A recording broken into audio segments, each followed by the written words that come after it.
gëtt heibesche verharmlosend gesperrt vun technischen Adaptationen, das zumindest eng mat der mehr als RDR op Fall können d'accord sind.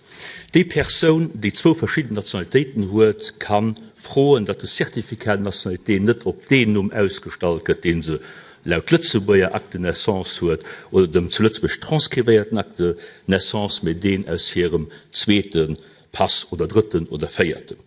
Am ursprünglichen Text wollte die Regierung, dass die Zertifikat de Nationalität mit dem anderen Numm automatisch transkribiert gehen Etat civil. Der Conseil d'État hat sich dem opposiert und hat gesagt, mit dem Zertifikat de Nationalität ist da, für die Nationalität zu beweisen und das nicht da, für den Etat civil zu ändern. Und hat sich da auch gesagt, allerhöchstens Kind so ein Zertifikat dann Basis sind für eine Demande en rectification de l'état civil zu machen, eine Rectification de nom ou de prénom.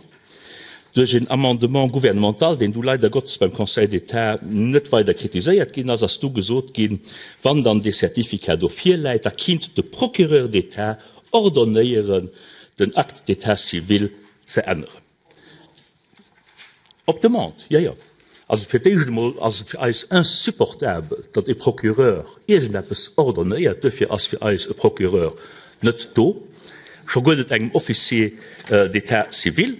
Und für allem feiern wir hier eine insupportable Diskrimination an zwischen den Leuten, die nicht mehr Lützeburger sind, und den Leuten, die auch Lützeburger sind. Ein nicht mehr Lützeburger, den sein Numm will ändern, hat eine Prozedur zu folgen, die extrem kompliziert ist. Muss eng Demand motivé und den Justizminister machen, de muss en avis froh beim Procureur général, dënner kënne zu enger Délibération du gouvernement en Conseil, dann zu engem Arrêté grandikal, de gët publizeiert am Memorial an dat gët eng Anspruchsfrist, wo all interesseierte Personen es sind oder géint, ech will dat net. Dat ganz dauert mindestens Joer. Den och Lützeburger, den gefréet ha den Changement du Certificat de Nationalité, an fréet beim Procureur, an den ordonnéiert dann die Transkription op segem Akt de Naissance oder op der Transkription vun segem Akt de Naissance, dat ass fir eis eng absolut insupportable an noch unerklärlich Diskrimination. Si mir fir eng méi einfach Prozedur beim Changement de nom et de prénom, ja, mit muss dieselwicht sinn fir all Mënsch.